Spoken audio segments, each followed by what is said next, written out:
मित्रांनो, म्हणतात ना, आजही माणुसकी शिल्लक आहे ते खरं आहे। एका शेतकऱ्याच्या म्हशीला पाण्यात वाहून जाताना पाहून एका तरुणाने जे केलं ते खरोखर कौतुकास्पद आहे। नक्की काय केलं त्याने, व्हिडिओ पूर्ण पाहण्याआधी चॅनलवर जर नवीन असाल तर नक्की चॅनलला सबस्क्राइब करा। मित्रांनो, व्हिडिओमध्ये स्पष्ट दिसतंय की महापूर आल्याने एक म्हैस पाण्याच्या प्रवाहात वाहून जात आहे। या म्हैसला वाचवण्यासाठी बरीचशी लोक काठावर उभी आहेत, पण कोणाचीही हिंमत होत नसते। मात्र या म्हैशीला वाहून जाताना पाहून एका तरुणाला पाहत नाही। तो तरुण हिंमत करतो आणि पाण्यात उतरण्यास तयार होतो।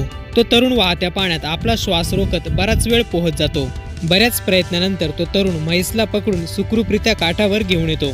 जसा तो तरुण काठावर म्हैसला घेऊन येतो, सर्वच लोक त्याचे टाळ्या वाजून स्वागत करतात। आज हा व्हिडिओ पाहून सर्वच नेटकरी या तरुणाचं कौतुक करत आहेत।